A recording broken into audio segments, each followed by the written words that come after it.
ಈಗ ಕಾಂಗ್ರೆಸ್ನವ್ರಿಗೆ ಅನುಕಂಪ ಬಂದಿದೆ,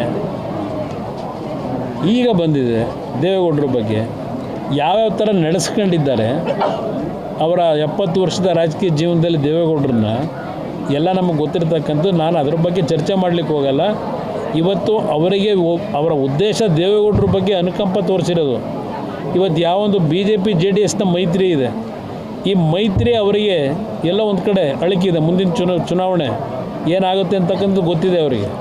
ಆ ಹಿನ್ನೆಲೆಯಲ್ಲಿ ಈ ಮೈತ್ರಿಯಲ್ಲಿ ಬಿರುಕು ತರಬೇಕು ಅನ್ನೋದು ಒಂದು ದೃಷ್ಟಿ ಇಟ್ಕೊಂಡಿದ್ದಾರೆ. ಈಗ ಅರ್ಜಿ ನಾವು ಹಾಕಿದ್ದೀವ, ದೇವೇಗೌಡರನ್ನ ಕೊಡಿ ಅಂತ ಕೇಳಿದ್ದಾರಾ?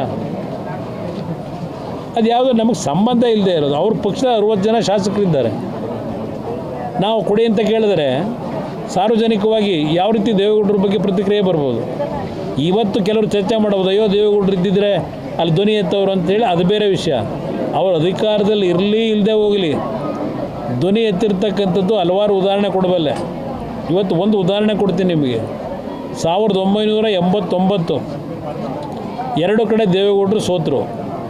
ಅವ್ರ ಪಕ್ಷಕ್ಕೆ ಬಂದಿದ್ದು ಕೇವಲ 2 ಸೀಟು. ಆ ಸಂದರ್ಭದಲ್ಲಿ ಅವತ್ತಿನ ಕಾಂಗ್ರೆಸ್ ಸರ್ಕಾರ ಇಲ್ಲಿ ತೆಗೆದುಕೊಂಡಂಥ ನಿರ್ಧಾರ, ನಮ್ಮ ಕಾವೇರಿ ಜಲನಯದ ನೀರನ್ನು ನಾವು ಉಪಯೋಗ ಮಾಡ್ತಕ್ಕಂಥದ್ರಲ್ಲಿ ತಮಿಳುನಾಡಿಗೂ ನಮಗೂ ಏನು ಘರ್ಷಣೆ ಇತ್ತು. 89ರಲ್ಲಿ ಅವತ್ತಿನ ನಮ್ಮ ರಾಜ್ಯ ಸರ್ಕಾರ ಉದ್ದಟತನ ಏನು ತೋರಿಸಿದ್ರು, ಪ್ರಥಮವಾಗಿ ಟ್ರಿಬ್ಯುನಲ್ ರಚನೆ ಆದಂಥದ್ದು ಅವರ ನಡವಳಿಕೆಯಿಂದ. ಆಗ ಹಲವಾರು ರೀತಿಯಲ್ಲಿ ತಮಿಳುನಾಡಿನಲ್ಲಿ ಏನು ಒಂದು ಅವ್ರಿಗೆ ಬೇಕಾದಂಥ ರೀತಿಯಲ್ಲಿ ಒಂದು ನೀರನ್ನು ಬಳಕೆ ಮಾಡ್ಕೊಳ್ಳಿಕ್ಕೆ ಹೊರಟರು. ನಿಮಗೆ ಒಂದು ನೆನಪಿಸ್ತೀನಿ, ಇವತ್ತು 2 ಕಡೆ ಸೋತಂಥ ದೇವೇಗೌಡರು ಮತ್ತು 2 ಸೀಟ್ ಗೆದ್ದಂಥ ಪಕ್ಷ. ಆ ಸಂದರ್ಭದಲ್ಲಿ ಇಲ್ಲಿ ಬಹುಶಃ ನಮ್ಮ ಜೊತೆಲಿ ಇಲ್ಲ, ನಮ್ಮ ಯಾರಪ್ಪ ನಮ್ಮ ಲೀಡ್ರ್ ಇದ್ನಲ್ಲ, ಅಲ್ಲ ನಾನು ಬಂದಲ್ಲ ಮೈಸೂರು ಆಫೀಸಿಂದ ದುಡ್ಡು ತಗೊಂಬಂದಲ್ಲಪ್ಪ ಲಾರಿ ಕೊಡೋಕ್ಕೆ ಬಸ್ಗಳಿಗೆ, ಶಿವಾನಂದ್ ನಮ್ಮ ಬುದ್ನೂರು, ಅವರ ಮನೆಯಲ್ಲಿ ದೇವೇಗೌಡರು ಒಂದು ಮೀಟಿಂಗ್ ಕರೆದು ಅವತ್ತಿನ ಒಂದು ಸಂದರ್ಭದಲ್ಲಿ ನಮ್ಮ ಜನಕ್ಕೆ ಆಗ್ತಿರ್ತಕ್ಕಂಥ ಅನ್ಯಾಯಕ್ಕೆ ಅವ್ರು ಏನು ಯಾವುದೇ ಜನ ಸೋಲಿಸಿದ್ರು ಜನಗಳ ಪರವಾಗಿ ಧ್ವನಿ ಎತ್ತಿದ್ರು. ಮೈಸೂರಿನಲ್ಲಿ ಮೈದಾನದಲ್ಲಿ, ಮಹಾರಾಜ ಮೈದಾನದಲ್ಲಿ 2 ಲಕ್ಷ ಜನ ಸೇರಿಸಿ ಒಂದು ಸಭೆ ಆಯಿತು. ಅದು ದೇವೇಗೌಡರ ಬಂದಂಥ ಬದುಕು. ಅವರು ಅಧಿಕಾರಕ್ಕೋಸ್ಕರವಾಗಿ ಇನ್ನೊಬ್ಬರ ಮನೆ ಮುಂದೆ ಹೋದವರಲ್ಲ. ಪ್ರಧಾನಮಂತ್ರಿ ಅಂತ ಸ್ಥಾನನೇ 5 ವರ್ಷ ಉಳಿಸ್ಕೊಳ್ಳೋಕೆ ಅವಕಾಶ ಇದ್ದಿದ್ದನ್ನು ಸ್ವಾಭಿಮಾನಕ್ಕೆ ಧಕ್ಕೆ ಆದರೆ 1 ನಿಮಿಷ ಇಲ್ಲಿರಲ್ಲ ಅಂತ ಬಂದಂಥವ್ರು. ಈಗ ರಾಜ್ಯಸಭಾ ಸೀಟಿಂದ ಅವ್ರ ಶಕ್ತಿ ಅವರು ಹೋರಾಟ ಮಾಡಬೇಕಾ? ಅವ್ರಿಗೆ ಬೇಕಾಗಿರೋದು ಭಗವಂತ ಕೂಡ ಆರೋಗ್ಯ. ಸರ್, ರಾಜ್ಯಸಭಾ ಕೇಳಲಿಲ್ಲ ಅಂತಂದ್ರೆ ನಾವು ಕೊಟ್ಟಿದ್ವಿ ಕಳೆದ ಬಾರಿ ಕಾಂಗ್ರೆಸ್ನಿಂದ. ಯಾರು ಕೊಟ್ಟಿದ್ರು? ಎಲ್ಲಿ ಕೊಟ್ಟಿದ್ರು? 1 ನಿಮಿಷ.